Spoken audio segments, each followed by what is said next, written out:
Allahabad high court क्या dustbin है, कचरा बिन है? करप्शन के खिलाफ हाईकोर्ट बार बिल्कुल स्ट्रांग फुटिंग पे खड़ा है। हम उसका स्वागत यहाँ नहीं होने देंगे। मैं 500 के नोट जले हुए मिले थे, उस दिन मिले थे और अब भी मिले हैं।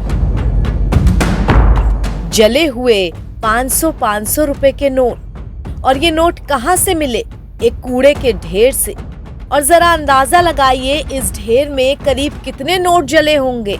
तो जवाब है एक या दो नहीं, पूरे 15 करोड़। जी हाँ, बंगले में आग लगने और फिर 15 करोड़ कैश मिलने के चलते चर्चा में आए दिल्ली हाई कोर्ट के जज जस्टिस यशवंत वर्मा को इलाहाबाद हाई कोर्ट ट्रांसफर किया गया है। लेकिन अब इसे लेकर Allahabad high court bar association ने अपना तीखा असंतोष जाहिर कर दिया है। बार एसोसिएशन ने एक प्रस्ताव पारित करते हुए कहा कि हम लोग कूड़ेदान नहीं हैं, भ्रष्टाचार किसी सूरत में बर्दाश्त नहीं किया जाएगा। ऐसे समय में जब इलाहाबाद हाई कोर्ट जजों की कमी से जूझ रहा है, यहाँ कई सालों से जजों की नियुक्ति नहीं हुई, तो ऐसे में जस्टिस यशवंत वर्मा की वापसी बर्दाश्त नहीं की जाएगी। देखिए, आप सब जानते हैं न्यायपालिका कैसे चलती है या न्यायपालिका की ताकत क्या है। डेमोक्रेसी के 3 पार्ट, लेजिस्लेचर है, आप चुन के भेजते हैं। कौन चुनता है? पब्लिक। उसके बाद क्या आता है? एग्जीक्यूटिव। उसी में चुने में से कुछ लोग एग्जीक्यूटिव में आते हैं।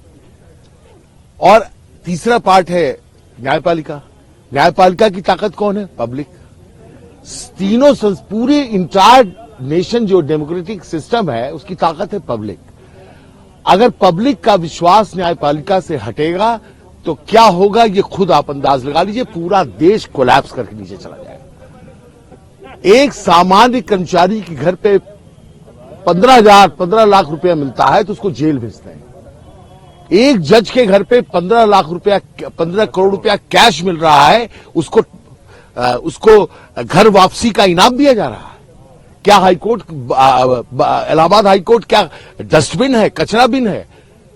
करप्शन के खिलाफ हाईकोर्ट बार बिल्कुल स्ट्रांग फुटिंग पे खड़ा है। हम उसका स्वागत यहां नहीं होने देंगे। उनका ज्वाइनिंग अगर होती है, we will sign the high court, lawyers will abstain from work. Media reports के अनुसार 14 मार्च की शाम को जस्टिस वर्मा के घर में आग लगने के बाद अग्निशमन कर्मियों को अनजाने में बेहिसाब नकदी बरामद हुई।